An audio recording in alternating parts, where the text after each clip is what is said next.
Hello again, Johns Creek, and welcome to another installment of Creekside Chats, a moment where we take some time with a department head and talk a little bit about what their department does. And today we are fortunate enough to have Fire Chief Chris Coons here with us. And thanks for taking time with us today. We're finding out a little bit about the fire department and everything that they do.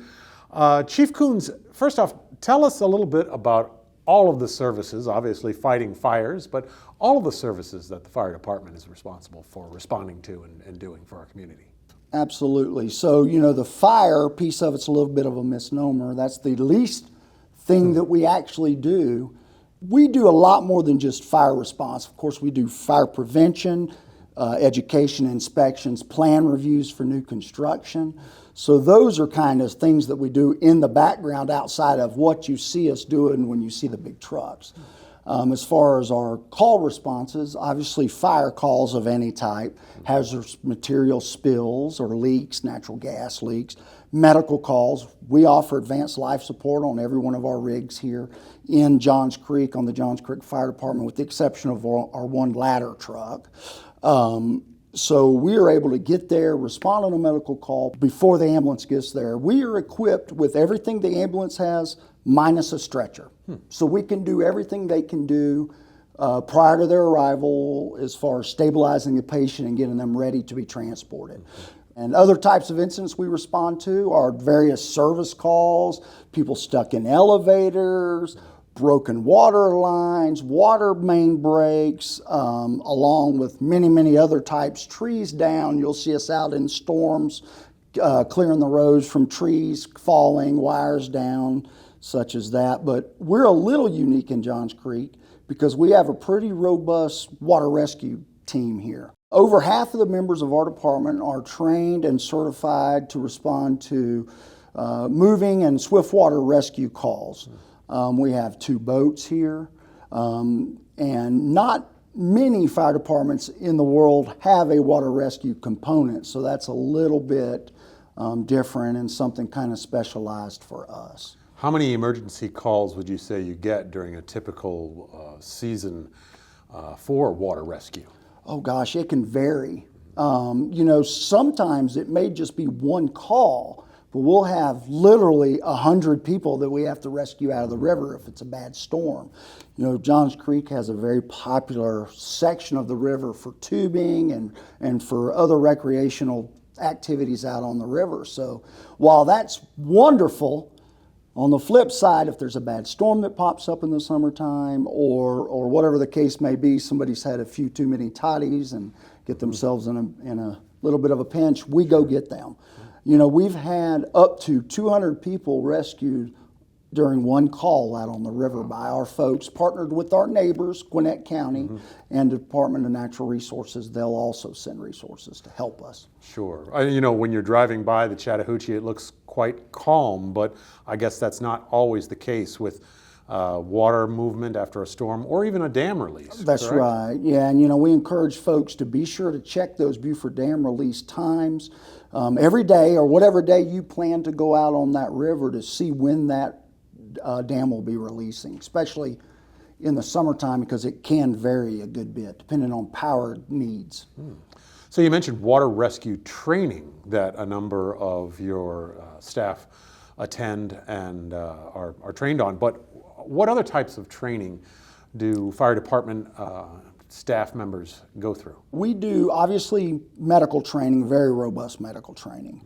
Fire training, rescuing individuals from structure fires or any kind of fire, car fire even. And then, of course, we have to learn how to rescue ourselves and each other in the event that there's a firefighter emergency at an emergency scene. But other training, we do high-angle rope rescue training, low-angle rope rescue training, of course, hazardous materials spills training and related type incidents, confined space, i.e. sewers, pipes, whatever, structural collapse in the event of building falls and we need to go get somebody, so we've got to learn to shore that building up prior to or as we try to rescue folks out. And then we'll have a trench rescue, because a lot of times, unfortunately in this world, construction crews will be building trenches for different infrastructure, and that will collapse in on them, and we have to know how to go get them out of that situation. Highly trained staff. I'm imagining that there's a lot of equipment that they need to be trained on as well. Do you talk a little bit about that for us? Sure. I told somebody just the other day that we have the best equipment money can buy in Johns Creek. And that's pretty true. We have fantastic equipment here. A lot of it is very technical. It's very expensive. And it requires a lot of training to understand how to use it. Our fire trucks in particular, I know you look at a fire truck and you may think, oh my gosh, they're just driving the fire truck. Well, that's the easiest part. It's knowing what to do with it after you get it there. You see all the gauges and levers and buttons and discharges and intakes and everything on a fire truck. Those individuals who drive that fire truck, they operate that fire truck. They're responsible for fluctuating the pressures through all the different sizes of fire hoses we have, depending on what type of nozzles out there, depending on what that is they're sending water to, whether it be a ladder truck or another fire engine or whatever. So it's very, very technical. The ladder trucks, you've seen it. We've got one, the tiller style ladder truck, where you got two drivers. You got a driver in the front and a driver in the back. Well, that takes a lot of training to learn to drive the back of that ladder truck. And then getting it there is one thing. Again, you've got to know how to set it up and put it in play, and then what parts of that truck are being used for that operation and how you angle that ladder and where that ladder needs to be placed, depending on what it is. If we're rescuing somebody off a roof versus a window, if we're doing a lifting operation where we're lifting somebody up with it. So there's a lot of different techniques that they have to learn, and that's just on the trucks alone. No doubt. The Jaws of Life obviously have that, and those are more than just one tool. It's multiple tools. And all of them have different jobs within an incident or on a extrication scene. So you've got to know what each of them does, what the limits are on each one of those, the specifications. So it's very, very technical. Yes. A lot of our equipment is. I understand you use drones as well to help. Talk a little bit about how you use drones. Yes, we on the fire department here are relatively new in the drone game. We have recently, within the last year, taken on a drone program of our own. We've purchased the drone. We've had, I believe, 10 folks go through the training to date.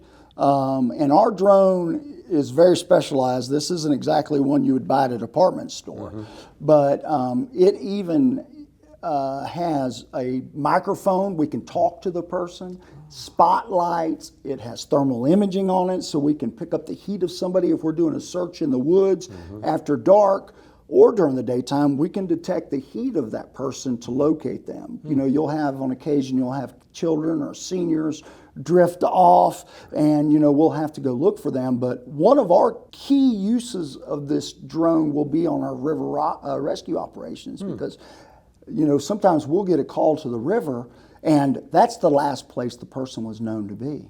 They're never in that same spot. We can fly our drone now, locate their heat signature with any luck, and be able to send our resources there to rescue them.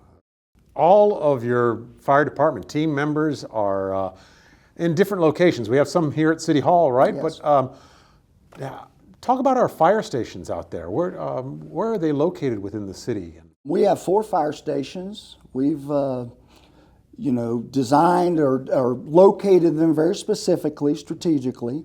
And they do offer services, in the trucks at each one of those are set up specific to the area they serve to a certain extent. For instance, Shake Rag. Shake Rag has longer hose lays as far as distances between hydrants, and then you've got homes that are off the roadway further, so we have more hose on that truck. That truck's designed specifically for that. We have at our fire station over in the OC area is a Quint, so it's a fire engine with a ladder truck. Well, we knew it would be the second fire truck to show up if we had an emergency in the technology park or the hospital area, and to many of our assisted living, so we wanted to make sure that truck could do multiple duties, if you will. Our fire station at Newtown, which is about to be rebuilt. We'll be breaking ground on that very soon. Okay. It's very exciting. At a location near the It's existing? just around the corner. Okay. It backs up to Newtown Park, the new location will. So that station will be a rebuild of the existing station on Old Alabama, which is exciting. But what's really unique is we will be building 2 fire stations in this city within a 5-year span, which is incredibly exciting. Yeah. We added a fire station back in 21 to the OC area, Fire Station 64, which was new to Johns Creek. That wasn't here prior to the city incorporating. So we added that just to expand our service abilities and to reduce response times in that area. So that was a big move. Do you work cooperatively with any of the other agencies in the region, and how does that work? Oh, absolutely. We collaborate well with all of our neighbors and the fire departments that serve other communities that are right around Johns Creek. And we've recently, in the last couple years, gone into a regional automatic aid agreement, which essentially means that the closest unit will be sent to the call regardless of what jurisdiction it comes from. Okay. So, for instance, if one of our fire apparatus are in the distant part of our territory but still in Johns Creek, and a call comes in Roswell and that unit's closer to that call in Roswell, they'll be dispatched to that call. And then, of course, that in return. So all of the North Fulton cities went into that automatic aid agreement regionally a couple years ago, and it's pretty unique. There's not a lot of that going on around these parts. So, you know, that's a big step right there for serving the community. Out of all the calls that you receive for help and within emergencies, what's your average amount of calls that are, let's say, fires versus something that happened weather-related or perhaps a bad accident of some sort? Yeah, you know, fire calls are the least calls that we go on. But categorized in that also are alarm systems that go off, and we catch a lot of false alarms. We catch some that aren't false alarms too, so we encourage folks to just stay the course. We'll figure it out. We're going to come. But around 5 to 7% of our calls are fire or fire related. Remember, it's more than just structure fires. There's car fires, dumpster fires, brush fires, et cetera, et cetera, et cetera. So all of those different kinds of fires would fall into that category. And then car wrecks are a lower percentage too, in the 5-ish%. Certainly over 80% of our calls are medically related. So auto accidents can fall into a couple different categories for us. If it's an auto accident without injuries, but they've have fluid on the ground, whether it be radiator fluid, oil, transmission fluid, we will actually go out there, put out a substance to try to get some of that up off the ground, and so it's not a further hazard. And so that falls into a different category as a car wreck where there is an injury, which would fall over into the medical category.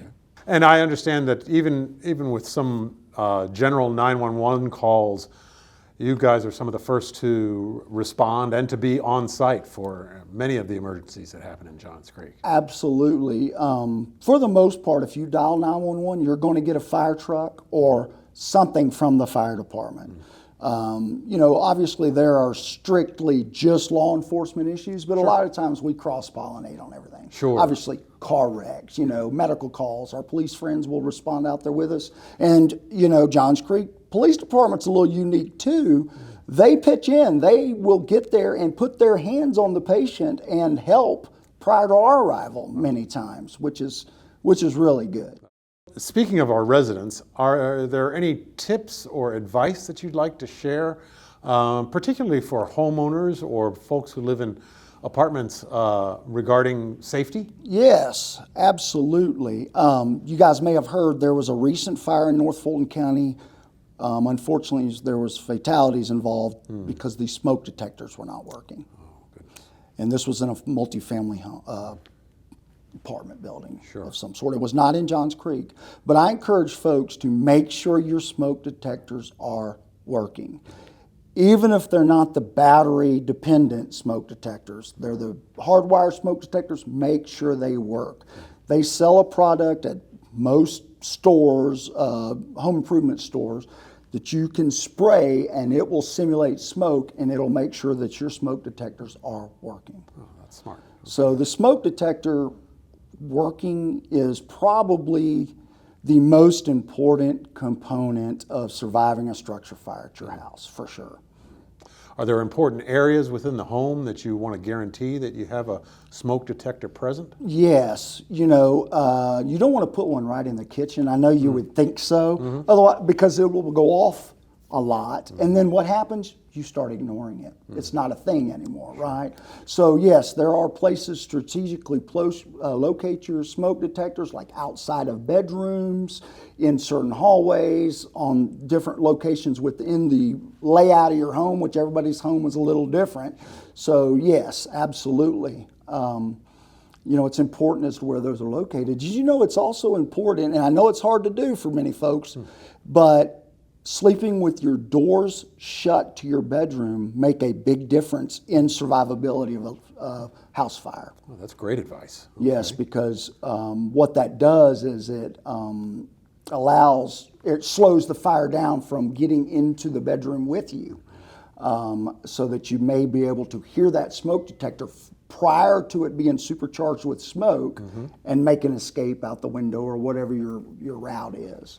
And obviously it's important for families, whether you're in an apartment or a single family home, to plan an escape route should an emergency happen. Yeah, you need to plan it, but you need to rehearse them.